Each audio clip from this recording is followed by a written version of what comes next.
Going into Season 4, we're going to do a quick check on where all of my former teammates and former competition went. So first, main thing is we got a left tackle in the draft. That was pretty huge for us.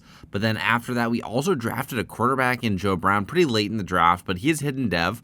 Doesn't really do anything for me at quarterback. But then Max Miller, taking a look at his stats, how he's progressed as a player, he is up to a 95 overall at only 25 years old, 35 touchdowns to 14 picks in his most recent season, but the previous season had 49 touchdowns to 5 picks only. Meanwhile, Preston Stone had an up and down first couple of seasons with the Packers, with his most recent season having 18 touchdowns to 12 picks. Next, we have my former college rival, Noah Fifita, who's had a pretty solid career so far with the Rams, most recent season with 22 touchdowns to 7 picks, and then Jonathan Stewart, who has really not played at all up to this point in his career. Following, we got some of my former Louisville teammates. Jawar Jordan specifically played for the Buccaneers for a couple seasons, but this season he is on the Lions. Had a good career so far. In his most recent season with the Lions, he had 8 touchdowns, only 200 yards, but he's consistently getting into the end zone. Amari Huggins-Bruce having a solid career so far. Only one season with double-digit touchdowns. Hasn't really gotten over 1,000 receiving yards in this season so far. Also, Rich Crawford looking pretty good with 12 receiving touchdowns in his rookie season, but had a little bit of a drop-off in his sophomore season. And then Jamari Gassett most recently had a 1,000-yard season with 8 receiving touchdowns.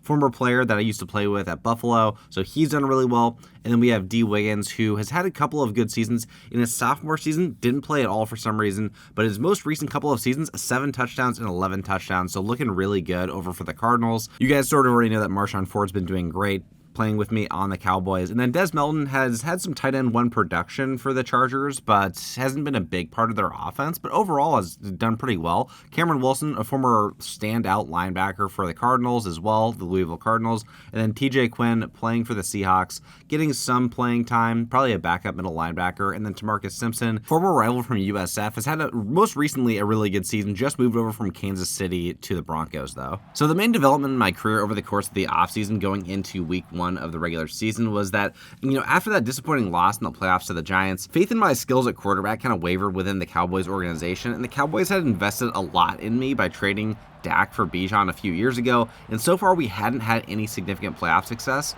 My stats were getting better, but the Cowboys ended up not picking up my 5th-year option, so I would need to negotiate with the Cowboys in the offseason, this coming offseason, to secure my spot on the roster. In week 1, we matched up against Mahomes and the Chiefs, who were just coming off of a Super Bowl win against the Giants in the previous season, and they came out with a ton of energy to celebrate their Super Bowl and ran in front early in this game. Before the end of the half, I just barely didn't get into the end zone, and we ended up settling for a field goal, which was kind of a huge difference in this game because we were down by 18 to start the third quarter. But Marshawn Ford set me up perfectly for a corner route to deliver a touchdown ball, but it didn't really matter. Ended up losing to the Chiefs anyways, even after we made it only an 11-point game. Pacheco had an insane performance with 200 rushing yards and 2 touchdowns, and I had an overall solid game. Ended up with 1 turnover while Mahomes had 3 TDs to 0 picks.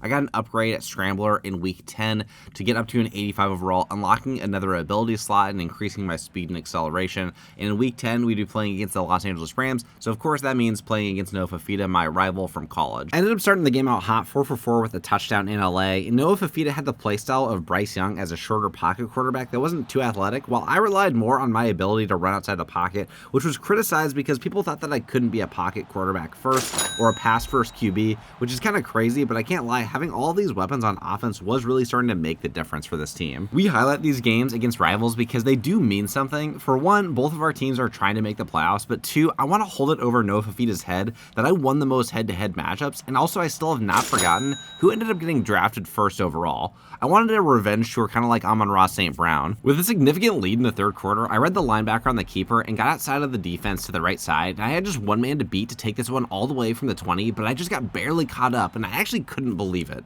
Even though we had a solid lead, I told coach not to pull me out of the game, and we just went to work drive after drive. After my 70-yard run, I ended up finding our backup tight end for another touchdown to take a 31-10 lead. It was just one touchdown after another, and the Rams offense stalled out, and eventually at some point in the fourth, they benched Fifita because it was starting to get ugly, but we just continued on scoring. Bijan getting to the end zone next, and then another play action on 2nd and 3 with a 38-10 lead, again finding CeeDee Lamb this time for the touchdown to get into the 40s. We ended up getting one more field goal, and we ended up winning the game 48-10, and you can rarely say that you felt really happy with your performance all around, but in this game with a perfect passer rating, 4 touchdowns, 0 picks, and 82% completion percentage, while Fafita had 1 touchdown to 1 pick, and I had 7 carries for 160 yards and 2 TDs, it could not have been a better game for me. And at this point in the season, having 36 touchdowns to only 5 interceptions with a 75% completion percentage, and I was way up there right now for MVP. And the rest of the roster was looking great statistically as well, CeeDee Lamb leading the team in receiving yards.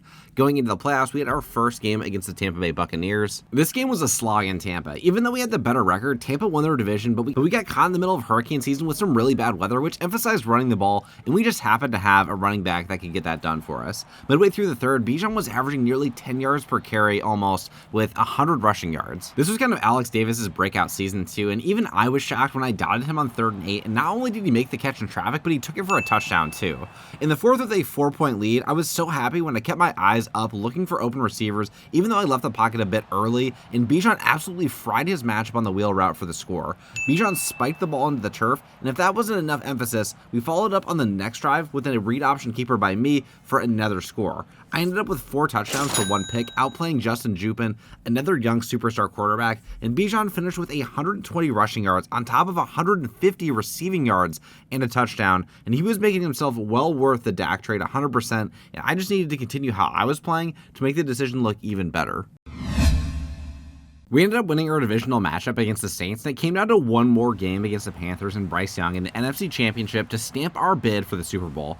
And this was all about legacy. We wanted to overcome the insane loss we had last year to the Giants in the playoffs, who ended up eventually making the Super Bowl. While we didn't get that rematch, we had the chance to right a wrong. I was playing the best ball of my career. I was insanely efficient this season in my 4th year, and we already saw the completion percentage and touchdown to interception ratio, and it was continuing throughout the playoffs as well. The knock on me in the draft was my decision making in the pocket and my accuracy early in my career, and while I struggled my rookie season, I had progressed a ton from year 1 to year 4. With my scramble to the end zone, we took a 21-10 lead, and we never looked back, scoring one more field goal in the game, ultimately winning by 7 points, but getting our berth into the Super Bowl against the Texans, so a double Texas Super Bowl. I don't think that's ever happened, and I ended up winning MVP as well to top it off, and got second for Offensive Player of the Year. Somehow Brandon Ayuk beat me for Offensive Player of the Year, and then Micah Parsons up there for Defensive Player of the Year as well. And then Bijan getting best running back, and CeeDee Lamb getting second for best wide receiver behind Brandon Ayuk.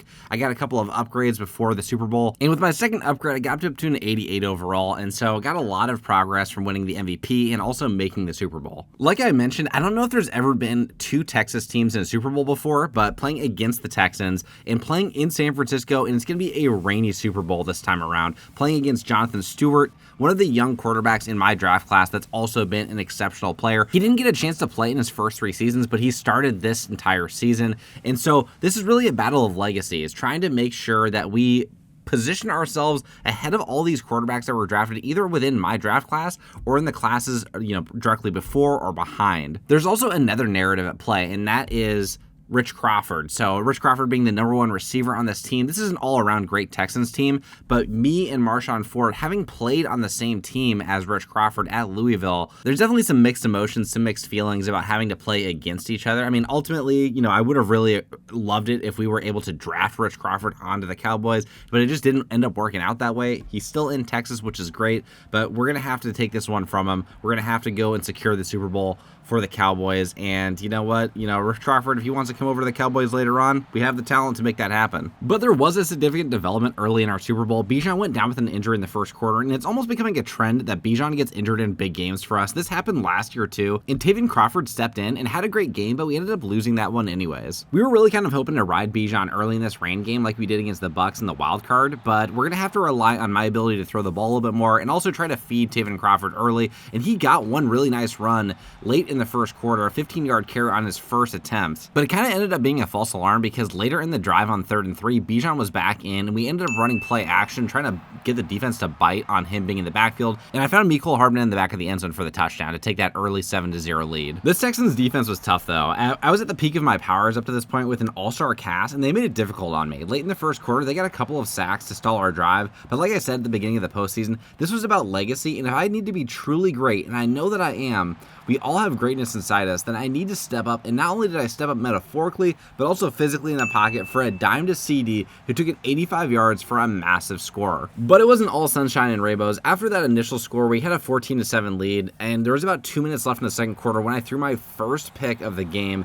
And really, it was a rarity for me in the postseason to throw an interception or to just have any sort of turnover, whether it was an interception or a fumble. But I didn't let that shake my confidence. I ran outside the pocket and drew the defense in, threw a ball down to Mecole Hardman to get into position, and then trusted my tight end Marshawn Ford for a score on the corner route that gave us a lead before the end of the half. And I promise we are not totally corner route made, but we did hit Marshawn Ford on another corner route with a minute left in the third quarter because he had a slow linebacker covering him in man coverage. We identified that weakness in the defense, and we abused it with Marshawn Ford, one of our best receiving talents on the team. We just had to do it. And with 2 minutes remaining, it was 3rd and 2, and we needed Bijan to get one more yard to make the Texans use up all of their last couple of timeouts, but he got stopped for a 1-yard gain. But we got lucky enough that we got the ball back, and we ended up winning our first Super Bowl 28-21 against the Texans, a legendary Texas Super Bowl, the first of my career, hopefully the first of many, with an all-star cast around me that really made this a whole lot easier. You know, getting rid of Jonathan Stewart. We could not let Jonathan Stewart win a Super Bowl in his first year as a starter, but, you know, had to dap up Jonathan Stewart after the game, coming out of the same rookie class as me. But now we put the Cowboys in a difficult position because they need to re-up this contract in the offseason here, and they're going to have to pay me what I'm worth with an MVP season, winning the Super Bowl in only my 4th year as a quarterback. They're going to have to really put together some funds if they want to keep me in Dallas. And we'll have to wait and see what happens in the offseason, but I'm looking forward to just seeing what happens, and I ended up winning Super Bowl MVP as well. I'll see you in season 5 of my career.